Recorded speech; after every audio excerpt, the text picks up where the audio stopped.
Nosso grupo irá apresentar o trabalho sobre memória ROM e suas variações. A memória ROM tem a sigla que vem do inglês Read Only Memory, que significa memória somente de leitura. É um tipo de memória que permite apenas a leitura de dados e não a escrita. Isso ocorre porque as informações são gravadas pelo fabricante uma única vez e não podem ser alteradas ou apagadas. Ou seja, o fabricante já grava os dados da memória ROM e ela é usada para a leitura. Podemos classificar a memória ROM como uma memória não volátil, pois é uma memória que não depende de energia elétrica para manter os dados armazenados. Ou seja, ao desligar o computador, os dados não serão perdidos. Ao contrário do que acontece com a memória RAM, que perde os dados quando a energia é removida. A memória ROM ela consegue armazenar firmwares ou softwares que funcionam apenas em um hardware específico. Agora, vamos explicar sobre os tipos de memória ROM. Temos a MASC-ROM, a PROM, a EPROM e a EEPROM. A MASC-ROM é a memória ROM mascarada. Ela é gravada durante o processo de fabricação do componente. Foram as primeiras ROMs a serem desenvolvidas, elas são impressas em um chip e não podem sofrer qualquer tipo de alteração. Agora vamos falar sobre a PROM, que é a memória ROM programável. Permite que o fabricante ou um técnico eletrônico realize apenas uma gravação, pois depois de gravada não pode ser mais apegada. A PROM é uma evolução da MASC-ROM, que pode ser alterada apenas uma vez através de modificações feitas no silício do chip. Agora vamos falar sobre a EPROM, que é a memória ROM programável e apagável. Permite a gravação e até apagar os dados através da emissão de raios ultravioletas, permitindo novas gravações. Esse é o primeiro tipo de memória ROM que pode ser reescrita expondo o chip à luz ultravioleta por um determinado tempo. E por fim temos a EEPROM, que é a memória ROM programável e apagável eletricamente. Esse tipo de memória permite a gravação e até apagar os dados através da emissão de corrente elétrica. A EEPROM é a mais utilizada pela indústria e está presente em vários dispositivos. Seu princípio é permitir que as informações sejam alteradas, mas dispensando o uso da luz ultravioleta. Agora vamos falar sobre o uso da memória ROM. A memória ROM ela é usada para armazenar programas e dados para o controle do computador, com instruções para o funcionamento interno do mesmo. Um grande exemplo do seu uso é o armazenamento da BIOS na placa-mãe. A BIOS é um sistema básico de entrada e saída, responsável pelo suporte básico de acesso ao hardware do computador. Além da BIOS do computador, a memória ROM pode ser encontrada em praticamente todo e qualquer dispositivo eletrônico. Alguns exemplos são eletrodomésticos com funções digitais, como micro-ondas ou uma máquina de lavar, que também traz esse tipo de memória para que seja possível executar seus principais comandos. Normalmente, o sistema principal desse aparelho é chamado de firmware, FARM, que transmite a ideia de fixo inalterável.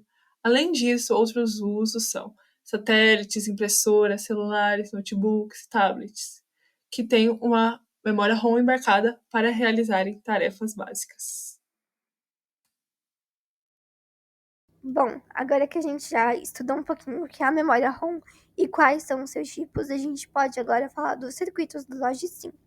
Esses circuitos que a gente vai mostrar hoje, eles são bem similares ao circuito da aula anterior, mas tem uma pequena diferença.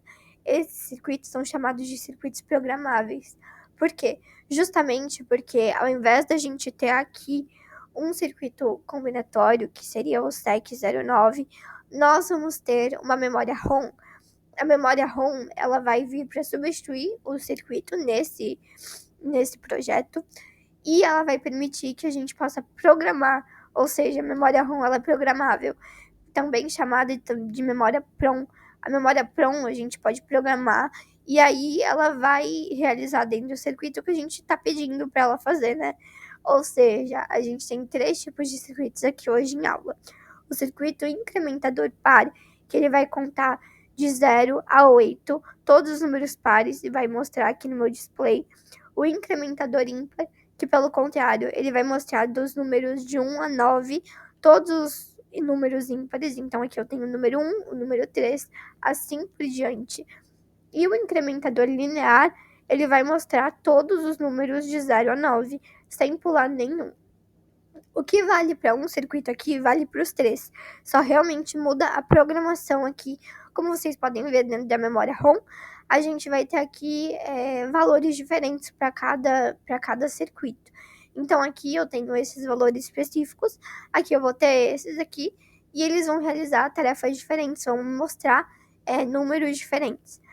Os componentes desse circuito são o nosso botão, que se eu aperto ele, né, ele vai pro 1, e aqui a gente zera o nosso circuito, então ele vai do início. Aqui ele tá na posição 0, então ele tá desligado, todos os três.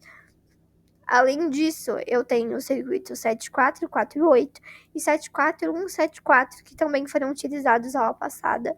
O display de 7 segmentos, óbvio, para que a gente possa visualizar aqui o meu número.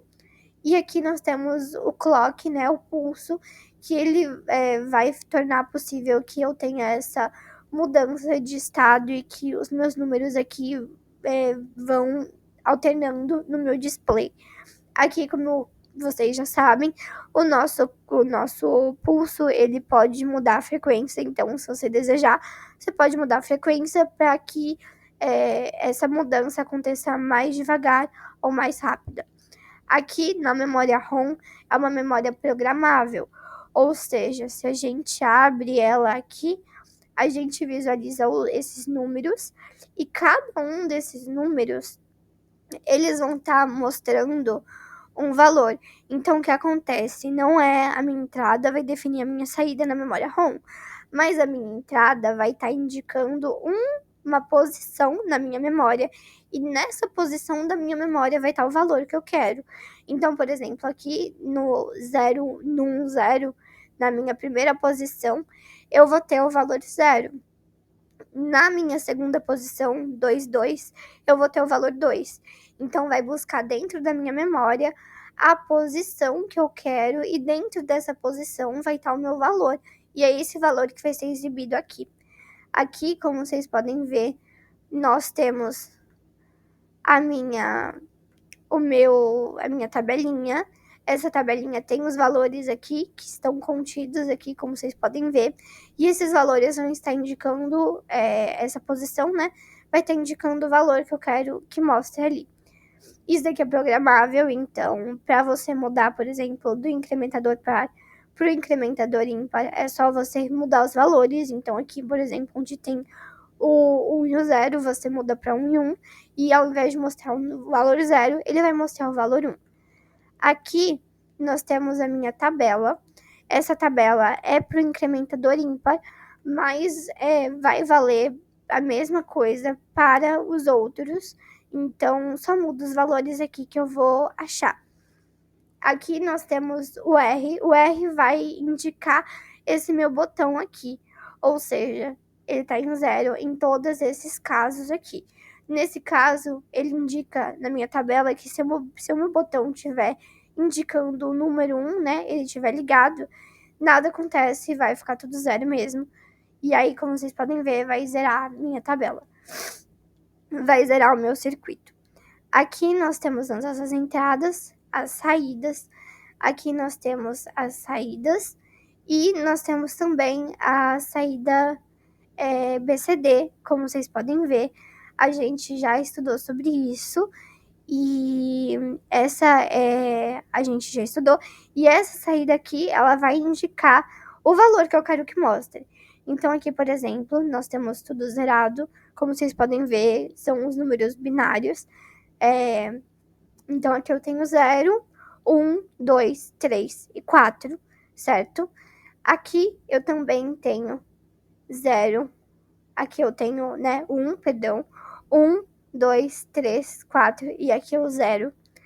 E aqui eu tenho as minhas saídas BCD. Então, aqui eu tenho 1, eu tenho 3, eu tenho 5, eu tenho 7 e eu tenho 9. Aqui nós temos um padrão, é claro, a gente está contando os números ímpares. Por isso que eu disse, a minha saída BCD é aquela que vai indicar o meu número que eu quero que mostre no display. Por isso que aqui, quando a gente tem a minha saída, aqui eu vou ter 1 e 1. Por quê? Aqui nas minhas saídas, P3, P2, a gente vai estar indicando o número 1, certo? 1 em binário. E aqui eu também vou ter o número 1 na minha saída BCD. Só que ele não vai contar como um número completo, né? Ele vai contar como 2 algarismos. Então aqui eu tenho 1 e 1, não se lê 11. Então é isso que vai indicar, que como vocês podem ver, eu tenho 1, tenho 3, tenho 5. São os valores que eu quero que apareça, já que o meu incrementador é ímpar. No caso do par, acontece diferente. Aqui eu tenho 2, eu tenho 4, eu tenho 6, porque são os valores pares que eu quero que apareça. Bom, eu espero que vocês possam ter entendido um pouco como funciona os circuitos programáveis.